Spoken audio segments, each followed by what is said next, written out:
नमस्कार मित्रांनो तुमचं स्वागत आहे तुमच्या चॅनल एक विवेकमध्ये। मित्रांनो, तुम्ही तुमच्या घराला किती वर्षांनी पेंट करता? तो करताना तुम्ही कुठला पेंट वापरता? कृपया कॉमेंट करून मला कॉमेंट बॉक्समध्ये तुमचा चॉईस कळू द्या। मी हा प्रश्न तुम्हाला यासाठी केलेला आहे की इंडिगो पेंट्स या कंपनीचा IPO 20 जानेवारी 2021 पासून सर्वांसाठी खुला होत आहे। तुम्ही कदाचित या कंपनीबद्दल ऐकले असेल वा नसेल। जर नसेल तर तुम्ही हा व्हिडिओ नक्की बघा, म्हणजे तुम्हाला कळेल की IPO अप्लाय करावा की करू नये। तर चला मग सुरू करूया इंडिगो पेंट्स या IPOच्या डिटेल। इंडिगो पेंट या कंपनीची स्थापना सन 2000 साली झाली। रेव्हेन्यू जनरेशनच्या अनुसार बघितल्यास इंडिगो पेंट्स ही भारतातील फास्टेस्ट ग्रोईंग कंपनी आहे आणि डेकोरेटिव्ह पेंट इंडस्ट्रीबद्दल बोलायचे झाल्यास ही भारतातील 5वी सगळ्यात मोठी कंपनी आहे। इंडिगो पेंट्स ही वेगवेगळ्या प्रकारचे डेकोरेटिव्ह पेंट्स तयार करत असते, जसे इनॅमल्स, इमल्शन्स, वूड कोटिंग, प्रायमर्स, डिस्टेम्पर्स, पुटीज आणि सिमेंट पेंट्स। इंडिगो पेंट्स या कंपनीने सर्वात प्रथम डिफरन्शिएटेड प्रॉडक्ट बनवून या प्रॉडक्टची स्थापना करण्याचा मान मिळवलेला आहे। यामध्ये त्यांनी dirt proof, metallic emulsions, bright ceiling coat emulsion आणि मेटॅलिक इमल्शन या सर्व प्रकारांमध्ये डिफरन्शिएटेड प्रॉडक्ट तयार केले आहे आणि त्यामध्ये हा लीडरसुद्धा आहे। इंडिगो पेंट्स यांनी waterproof exterior laminate, floor coat emulsions, exterior and interior acrylic laminate आणि PU सुपर ग्लास इनेमल हे सर्व एक्सटेरियर पेंट्स या प्रकारात मोडतात। हे सुद्धा यांनी सर्वात प्रथम तयार केले आणि मार्केटमध्ये लॉन्च केले। या दोन्ही प्रकारात इंडिगो कंपनी ही फर्स्ट मूव्हर म्हणून ओळखली जाते आणि हाच या कंपनीचा मुख्य कमाईचा घटक आहे। यामधूनच सर्वात जास्त कमाई इंडिगो पेंट्स या कंपनीला होत असते। आता आपण बघूया की याचा सेल हा कसा वाढत गेला। डिफरन्शिएटेड प्रॉडक्ट्समधून सतत सगळ्यात जास्त इंडिगो पेंट्सची कमाई होत असते, म्हणूनच आपल्याला दिसेल की सन 2018मध्ये 26.68% तर 2020मध्ये 28.62% अशी ग्रोथ कंपनी करत आहे। कंपनीचे मुख्य मार्केट नेटवर्क टायर 1, टायर 2 आणि मेट्रो शहर हे आहेत, तर त्यांचे 3 मॅन्युफॅक्चरिंग प्लॅन्ट राजस्थानातील जोधपूर, केरळमधील कोची आणि तामिळनाडूमधील पुद्दुकोटी येथे आहे। त्यांना तामिळनाडू येथील पुद्दुकोटी येथील प्लॅन्टचे एक्सपॅन्शन करायचे आहे, जेथे ते वॉटर बेस्ड पेंट्स तयार करतील। या पेंटची संपूर्ण भारतात फार मोठी मागणी आहे आणि IPOचा जो पैसा येणार आहे ते या प्लॅन्टच्या एक्सपॅन्शनसाठी वापरणार आहे, म्हणजे मॅक्सिमम जो अमाऊंट आहे तो इकडेच डायवर्ट होणार आहे। आता आपण बघूया कंपनीची स्ट्रेंथ।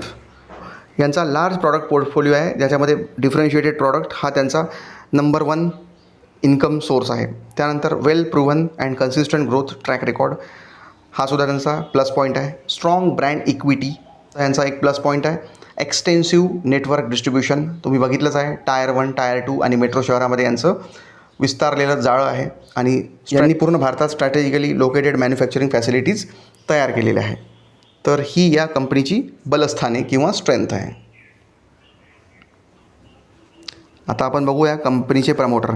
कंपनीचे प्रमोटर आहे हेमंत जालान, अनिता जालान, पराग जालान, कमला प्रसाद जालान आणि तारादेवी जालान आणि हॅलोजन केमिकल प्रायव्हेट लिमिटेड या कंपनीकडे सुद्धा कंपनीचे शेअर्स आहे। आता आपण बघूया कंपनीची फायनान्शियल इन्फॉर्मेशन। तर तुम्हाला असं दिसून येईल की टोटल असेट्स ही YOY 2018-19-20मध्ये वाढत आहे। टोटल रेव्हेन्यूसुद्धा YOY 18-19-20मध्ये इन्क्रीजिंग आहे आणि प्रॉफिट आफ्टर टॅक्स हा सुद्धा बऱ्यापैकी रायझिंग ट्रेंडमध्येच आहे। तर कंपनी एक ओव्हरऑल व्यवस्थित टॉप लाईन आणि बॉटम लाईन ग्रोथ मेंटेन करत आहे। आता आपण बघू कंपनीचे ऑब्जेक्ट ऑफ इश्यू काय आहे। कंपनीला पुद्दुकोटी तामिळनाडू इथला प्लॅन्टचं एक्सपॅन्शन करायचं आहे, त्यासाठी त्यांना मशीन्स लागेल, त्यासाठी त्यांना इन्फ्रास्ट्रक्चर लागेल, त्यासाठी त्यांना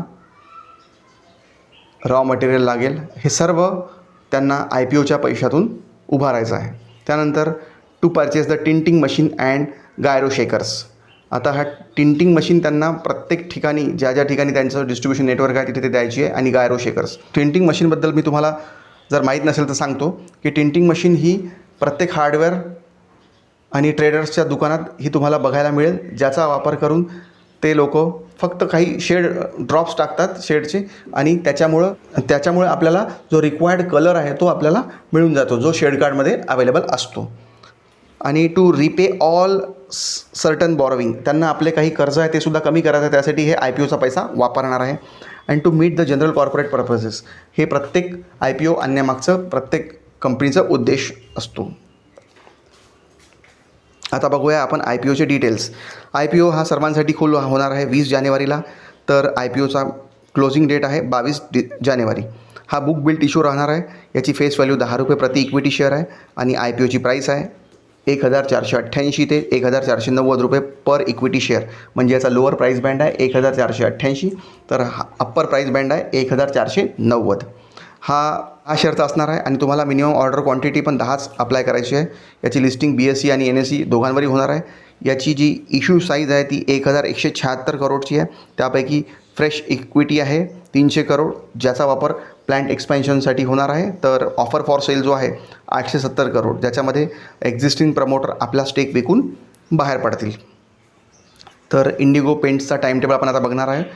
IPO ओपन होईल 20 जानेवारीला, IPO क्लोज होईल 22 जानेवारीला. तुम्हाला अलॉटमेंट मिळालं की नाही हे 28 जानेवारीला कळून जाईल आणि जर तुम्हाला अलॉटमेंट नसेल आलं तर 29 तारखेला तुमचा पैसा परत मिळेल. 1 फेब्रुवारीला तुम्हाला हे तुमचे शेअर मिळालेले डीमॅटमध्ये दिसायला लागतील. 2 फेब्रुवारीला तुम्ही याच्यामध्ये ट्रेडिंग करू शकता. आता आपण बघूया इंडिगो पेंट्सची लॉट साईज. 10 शेअरचा एक लॉट असणार आहे. त्याची किंमत आहे 14,900 रुपये आणि जास्तीत जास्त तुम्हाला 13 लॉट अप्लाय करता येईल. त्याची किंमत राहील 1,93,700 रुपये, ज्याच्यामध्ये 130 शेअर असतील. आता आपण बघू इंडिगो पेंट्सचं IPO प्रमोटर होल्डिंग. सध्या कंपनी प्रमोटरकडे 60.05% शेअर आहे, पण IPO नंतर त्यांच्याकडे 54% किंवा 54% शेअर राहतील. ही सुद्धा एक बरीच चांगली क्वांटिटी असेल.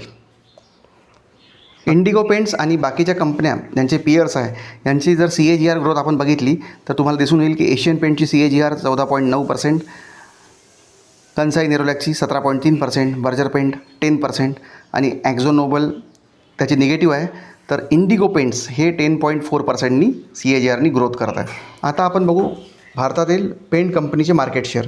एशियन पेंटकडे सगळ्यात मोठा हिस्सा आहे 53%, म्हणजे अर्ध्यापेक्षा जास्त हिस्सेदारी एशियन पेंटचीच आहे. त्यानंतर बर्जर पेंटचा नंबर येतो, त्यानंतर कंसाई नेरोलॅक आणि त्यानंतर ॲक्झो नोबल आणि नंतर शालीमार पेंट. आणि यामध्येच इंडिगो पेंटला आपलं वर्चस्व सिद्ध करायचं आहे. तर हे करत असताना त्यांना पैशाची जी गरज पडेल त्यासाठी ते आपला IPO आणत आहे. जर तुम्ही माझं मत विचारात घेत असाल तर एक लॉट अप्लाय करायला काही हरकत नाही आहे. 8 ते 10 हजार रुपये पर लॉट प्रॉफिट मिळू शकतो, पण depending upon market situation. Market जर त्या दरम्यान जर डाऊन असेल तर मे बी लिस्टिंग गेन थोडे कमी बघायला मिळेल. जर तुम्हाला हा माझा व्हिडिओ आवडला असेल आणि इंडिगो पेंटबद्दल तुम्हाला काही आणखी कॉमेंट करून प्रश्न विचारायचे असेल तर मला कॉमेंट सेक्शनमध्ये नक्की विचारा. आणि हा व्हिडिओ लाईक, शेअर आणि सबस्क्राईब करायला विसरू नका, जेणेकरून ज्याला कोणाला आणखी IPO लावायचा असेल तर त्याला हे ॲनालिसिस करायला मदत होईल. धन्यवाद.